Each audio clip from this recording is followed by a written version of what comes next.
नमस्कार मंडळी, मी किशोरी। आज आपण छोले मसाल्याची रेसिपी बघणार आहोत। छोले मसाला बनवण्यासाठी मी हे छोले जे आहेत ते मी रात्रभर पाण्यामध्ये भिजत घातलेले होते 10 ते 12 तास। त्यानंतर आता मी सकाळी ही भाजी तयार करत आहे। तर छोले स्वच्छ धुवून घेतले आणि त्यामध्ये पाणी घातलं आहे। त्यामध्ये मी आता किंचित हळद घातली। त्यातच मी काही खडे मसाले, टोमॅटो, कांदा आणि लाल वाळलेल्या मिरच्या घातल्या आणि सोबतच सर्व वाफवून घेतलेलं आहे।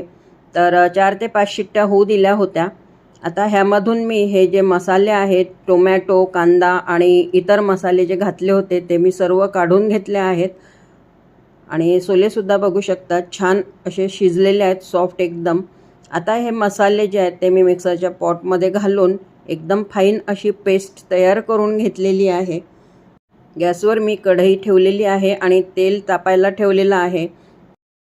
तेल छान तापलेलं आहे। आता त्यामध्ये मी हा तयार करून घेतलेला मसाला घालून घेतला आणि छान असा शिजवून घ्यायचा आहे तेल सुटेपर्यंत। त्यात आता तिखट, मीठ, हळद, धणे जिरे पावडर, छोले मसाला आणि मीठ घातलेलं आहे। आणि ही जी ग्रेव्ही आहे ती छान अशी शिजवून घ्यायची आहे। हा मसाला जो आहे तो शिजवून घ्यायचा आहे। छोल्यांसोबतच मी टोमॅटो, कांदा आणि इतर काही खडे मसाले जे आहेत ते सुद्धा मी वाफवून घेतले होते, शिजवून घेतले होते। त्यामुळे फारसा वेळ लागला नाही, आपला वेळसुद्धा वाचलेला आहे। मसाला शिजल्यानंतर त्यामध्ये आता मी हे वाफवून घेतलेले छोले घातले, चवीला थोडी साखर घातली आहे।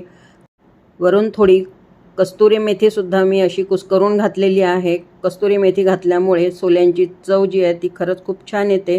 त्यानंतर झाकण ठेवून शिजू दिलं तर छोले तयार आहेत। रेसिपी कशी वाटली तर मला नक्की सांगा। थँक्यू।